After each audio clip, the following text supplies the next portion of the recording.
Hey, what's up, guys? I'm Jack, and welcome back to Jack's Mangaverse. If you're an anime fan, you have either been following the insanity of DanDaDan Season 2 this year, or you are here to find out if it's worth diving into. In this video, we're going to break down every insane, visually arresting, and hilarious chaotic moment of the season. The dust has settled on that mind-blowing finale, and it is time for a definitive full season retrospective. The biggest question we had to answer was whether the hype built on Season 1's perfect blend of sci-fi horror and teen comedy was actually sustainable.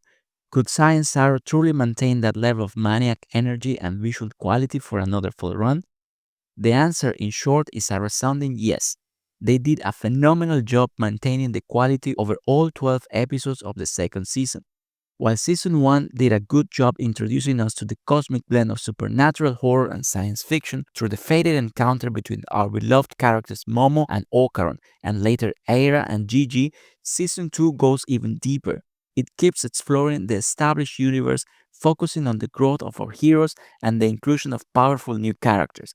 All this while delivering some of the most jaw-dropping animation we've seen this year, making this just not a great sequel, but the season that officially takes DanDaDan into the pantheon of most-watched action comedy anime. The whole season can be broken down into three core story arcs. The first is the cursed house and the trauma of the evil eye. The second, the character-driven slice-of-life mid-season episodes. And the third, the Kaiju threat and the introduction of new allies. So, get comfy, get ready, because we're about to dig into every single one of them. The beginning of the season didn't give us a moment to breathe. It picked up immediately where the first run left off, heading straight into Jiji's infamous family history. The atmosphere established in those opening episodes was pure psychological horror. The designs of the Kito family were grotesque, and the emptiness of the haunted house combined with that of the thermal scenes truly sold the horrific tension. The fights, however, were exquisitely animated and a clear signal that the season was starting with an incredible bang.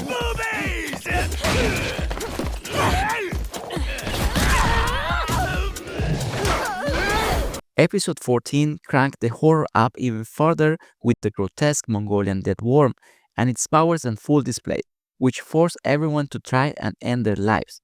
We also got a glimpse into the tragic past of both Jiji and the boy who will become the evil eye after decades of horrific sacrificial practices.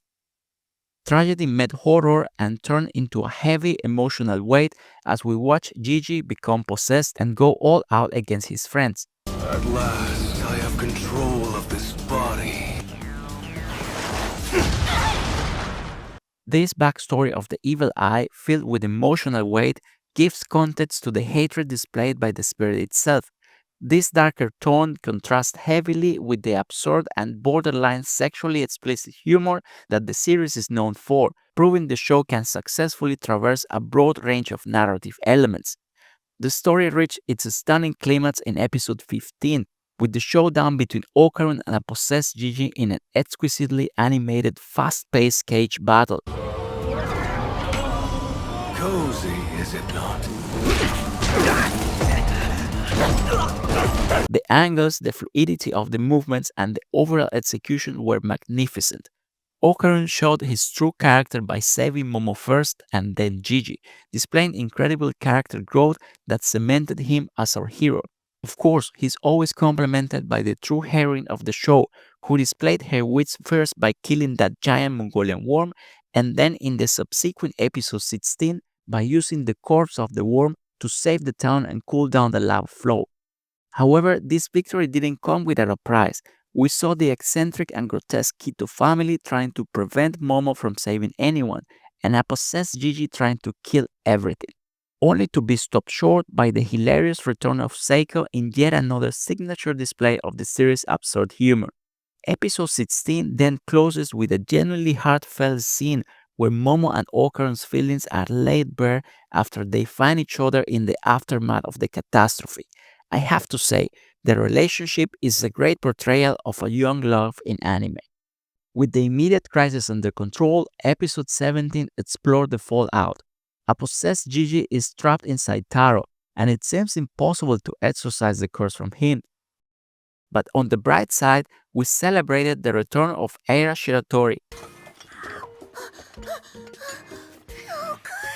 who who had been completely absent from the on-screen events since episode 11 of the first season. Episode 17 struck a brilliant balance of character downtime and narrative progression with refreshing humor and slice-of-life elements that were a welcome change from the intensity of the previous episodes. The return of Aira reintroduced the sparking tension of the love triangle between her, Okarun, and Momo. Meanwhile, Jiji was hilariously saved by the script in an interesting homage to Ranma One Half. The next major visual highlight came from the incredible high-octane performance of the heavy metal band Hayasi. In episode 18, Sai and Saru didn't just animate a scene with the band, they created art that elevated the entire episode. The song composed for the episode is awesome, both in Japanese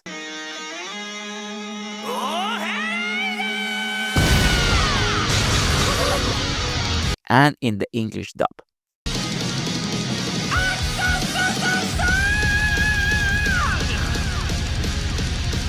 The use of color, the frenetic choreography, and the sheer style of the sequence was a powerful reminder that this studio is operating on a different level. It was a perfect piece of a spectacle that served the plot while allowing the animators to flex their unique artistic muscle. But the episode also shines in the quieter scenes that display the mundane acts of our characters trying to live with the ticking bomb that Gigi's curse represented. The commitment of Okarun helping Jiji to go to the bathroom, plus the support of Aira staying with Momo, added to the sense of camaraderie and closeness among them. And let's not forget seeing Momo animated in that maid outfit. I know that was a dream of more than a few viewers out there. And that dream carried on into episode 19, where we saw Momo and Okarun's bond continue to deepen in a subtle but undeniable way. We also saw Okarun deciding to get stronger on his own, to get them all out of that situation where a single error could prove fatal. This time he isn't going alone. It's Aira who joins him in his attempt to get stronger, leading to episode 20, which is all about this unorthodox training session sponsored by TurboGranny. This episode serves three narrative purposes. First, it allows us to explore Aira's strength with her acrobatic circuit transformation, proving her to be a crucial pillar in battle, not just a romantic foil. Second, it allows Okarun to get a power-up in the face of an impossible situation. And third, it allows for further character growth for Aira as it explores her growing feelings for Okarun, balancing the sparks between her and Momo when arguing for his affections. As we approach the finale, the slice-of-life elements subtly introduce pieces that would prove to be pivotal later on. I find this a clever move from mangaka Tatsu-san, as it forces the viewer to pay close attention to details that may have seemed insignificant. After dealing with the evil eye, our heroes rebuild the destroyed Ayase residence thanks to the nanoskin cubes, in a clear reference to Minecraft. The story then moved on with more hilarious scenes of the evil eye going to school. You couldn't have picked a worse time, dude! Change back to Jiji now! I will not. This drink is too tasty. Episode 22 starts strong with the not-so-subtle introduction of Kinta Sakata, who we first see as an eccentric and charismatic character, only to discover he's actually a shy anime otaku who goes to the same school. This episode was a bit of a letdown in the way that the story backtracks itself and recounts events from Season 1.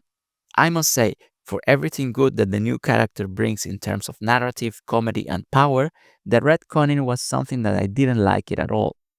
Similar to the institution of the nanoskin cubes, we're also introduced to the class rep of Okarun's class. The conflict she has with Momo about manipulating Okarun seems like irrelevant filler, but once again, Tatsu-san is introducing key elements in subtle ways that we will definitely be seeing more of. We are then treated to masterful pieces of animation as our Momo and Okarun duo, this time joined by the new boy Kinta, battle a new threat in an apartment building that seems to be related to Okarun's missing balls. If you enjoy animation over plot, these scenes are absolutely worth watching. The new threat turns out to be a Godzilla-like monster that grows Kaiju size,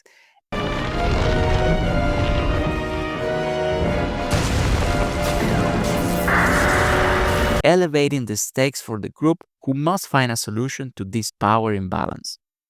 The Kaiju thread gives a chance for Aira to show her determination and leadership in episode 23. fearless and always pushing forward, she puts up a great fight. But the real solution to the power imbalance comes from the brains of the new group member, Kinta. His imagination is the strongest of the group, and the nanoskin cubes allowed him to turn the Ayase house into a giant mecha to fight the Kaiju. At this point, the season had fully transitioned once again from a slice of life narrative to flamboyant action scenes sparked with absurd humor that truly come well together. The stakes were higher than ever, and the group came together to fight as a unit for the first time since the beginning of the series. I thought this unity was short lived since Okarun and Jiji, here still possessed, are left out of the main battle due to the power of the script. The season then came to a head in episode 24 with the flamboyant Mecha vs. Kaiju fight. We see some of Kinta's past and learn that he's living his dream by piloting the mecha, but despite his efforts, it is actually the actions of Momo and Aira who bring the gigantic trek down using their combined powers.